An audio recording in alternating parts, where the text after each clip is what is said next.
RMJ Movie Reviews back again with an on-the-fly movie review of The Hitman's Bodyguard, starring Samuel L. Jackson and Ryan Reynolds. Well, I've seen all the trailers for this thing, and I know how they've been really spoofing kind of the whole the Bodyguard, Whitney Houston and Kevin Costner with the poster and having her song over, which is a very good marketing strategy. Brilliant on their part. I was here nor there about the film, wanting to see it. Ryan Reynolds, you know, I've forgiven him for Blade Trinity, even though that was not his fault. You know, that was, you know, he was just doing a role in a movie. But I've long forgiven him for that. And I think he's a really good deadpan improv comedian actor. And I even like him in the movie Smoking Aces. I thought Ryan Reynolds was actually very good in that movie. Especially towards the end when he kind of had to get serious. I like him in that movie. Samuel L. Jackson, of course, I'm a big fan of his all the way back to when he did small parts like in Juice and Strictly Business, Jungle Fever, Sea of Love with Al Pacino. He's in there for like 1 minute. But of course, you know, I've been seeing some of Samuel L. Jackson's red box movies the last couple years. You know, whatever. You know, you got to make your money and get paid. And then I found out that the director was the guy who did Expendables 3, which when I heard that, again, not blaming anybody. I understand that, you know, again, my man was just trying to make his money, but my enthusiasm and kind of want to see it went down quite a few notches when I heard that. But I said, you know what, hey, look, this ain't Expendables 3. You know, he doesn't have all these other entities controlling the movie. So, you know, maybe the result might be a little bit better. And I don't know what's going on, people, but everybody is driving like an absolute freaking lunatic around here. I just had to put up this video real quick, but these people are driving like nutcase lunatics around here. It's pissing me off. Okay. Back to the movie review. So either way, what did I think of the film? Generic, about as generic as it gets. But I will say, this is what I will say while I was watching it. I'm gonna get all of the. Okay, I'll start with the good. Samuel Jackson and Ryan Reynolds' chemistry is dynamite. Ryan Reynolds is a little bit more laid back here. I would have liked to have seen him kind of pump it up a little bit more, kind of like you know, Blade Trinity, Deadpool style stuff, but he lowers it down a little bit, but there's still a lot of that Ryan Reynolds in there. Samuel L. Jackson, I haven't seen him put in this much fun in a character in a long time. It was really nice to see Samuel L. Jackson just be laid back and just have a ball again. It was fun to see Samuel L. Jackson kind of have like that fun of like he had in Die Hard with a Vengeance or The Long Kiss Goodnight. There was a lot of that spirit back in Samuel L. again, which I haven't seen in quite a long time. Maybe except for only when you see him in Quentin Tarantino's projects, but, you know, you just get tired of him being called an N for 2.5 hours, you know? That just gets old. But either way, that's the good point. Unfortunately, everything else is just bad. When I say generic, this, you know, I've heard a lot of reviewers say this harkens back to the 80s buddy comedy, the 90s, but, you know, Lethal Weapon, Tango and Cash, Last Boy Scout, you know, all that kind of stuff. This movie would kind of be more along the lines of, I'd say, Back in Action with Billy Blanks and Roddy Piper. And I'm not even going to front y'all. I used to watch that movie on Cinemax back in the mid-90s like all the time. And I will admit that I do like that movie, regardless of its straight to Cinemax, straight to video nature.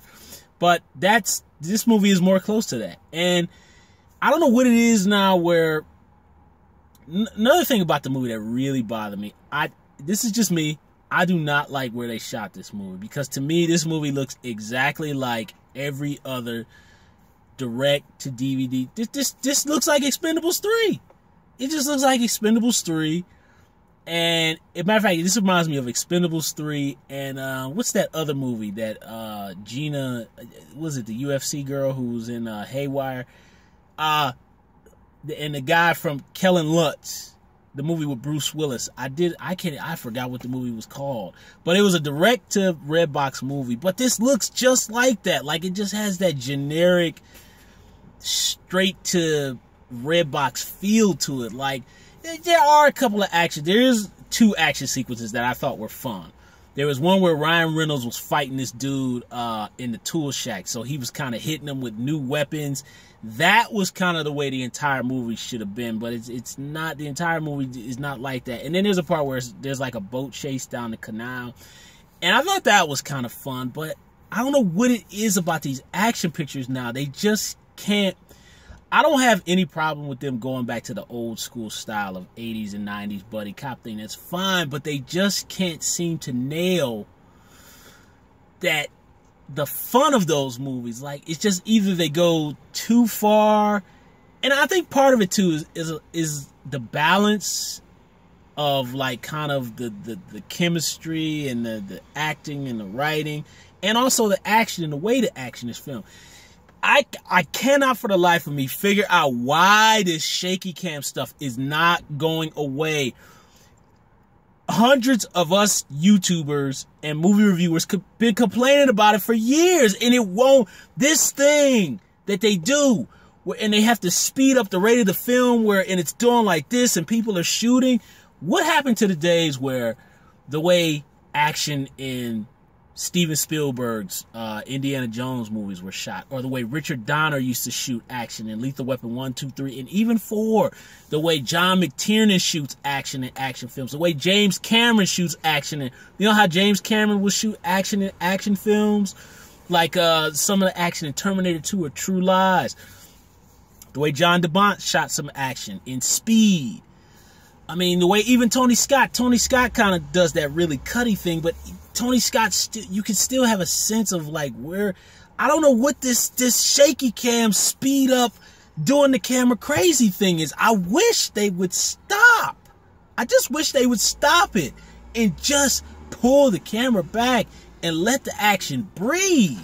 There's a part where I can't remember, Ryan Reynolds' ex-girlfriend is fighting this dude, and there's a wide camera angle that's obviously stunt doubles, but that part of the fight I like, because I could see what was happening.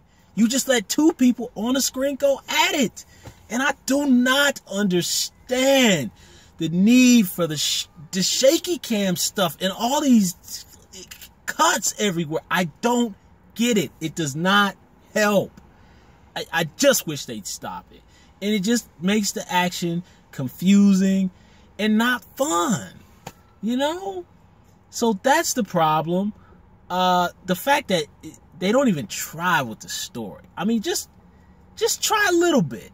Just try to give us a little something extra, because Samuel L. Jackson, the bad guy, is Gary Oldman, and Gary Oldman kind of harkens back to a little bit of his True Romance professional state of grace kind of bad guy in this Book of Eli a little bit. It was nice to see Gary Oldman get gritty again, but again, you know, he's not giving much. Selma Hayek is still beautiful after all this. She's still fine. The little boy crushing me. I just love that woman. I love Selma Hayek. She's still beautiful, but again, her joke is just to use the F word. Selma Hayek could do a lot better than this. All these guys are better than this material. And my thing is, I wouldn't mind if it was old school generic action. That's fine. If, number one, the action was funner, the movie wasn't as long, and the story was just a little bit more inventive. And I don't know, man. Just do something else with the comedy. I will say there was some reviewers on What the Flick who talked about how things go on too long. Get this. The same thing happened with me. The reviewer on What the Flick said he went to the bathroom to go pee, came back, and they were still in the car. That was exactly what happened with me. I got up to go to the bathroom when Samuel L. Jackson and Ryan Reynolds were talking in the car, right? When I came back from going to the bathroom, that scene had just ended. This movie's too long. It's way too long. So look, I didn't think it was horrible. I wasn't disappointed. I mean, but it's just like, if you're gonna go Tango and Cash back in action with Billy Blanks and Roddy Piper route, that's fine. But we gotta have some action that's fun and more inventive. I would have liked, Samuel Jackson is supposed to be this hardcore badass. Look, Samuel Jackson, I think he's too old for this type of character, or make it more realistic, because they got Samuel Jackson doing cartwheels and flips. Play it more to his age. A dude Samuel Jackson's age ain't gonna be doing kung fu style fighting. He just gonna shoot a dude in his foot and then shoot him in his head and be done with it. Like, if Samuel Jackson was like a quick draw and all of that, I'd be like, okay, believable. But Samuel Jackson being 70 years old or 68 or whatever Samuel Jackson is, doing all these cross kicks and arm bars, and it's like, stop it. You know, ugh. So look, all in all,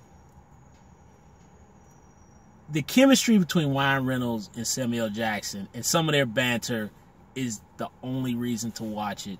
But outside of that, maybe you might want to look at not Samuel Jackson, Salma Hayek's cleavage, her beautiful face.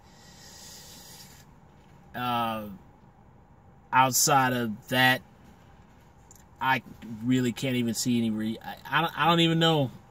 Does the Dollar Show exist anymore? Maybe it's a Dollar Show movie, but outside of that, I just can't see hawking over $12 or whatever it is to see it. So see it at your own risk, but that's all you're gonna get is their chemistry. That's it. Thumbs up the video, subscribe to the channel, share the video. Don't forget to ding-a-ling-a-ling, hit the bell when I notify you with new videos. RMJ Movie Reviews. I'll see you folks soon.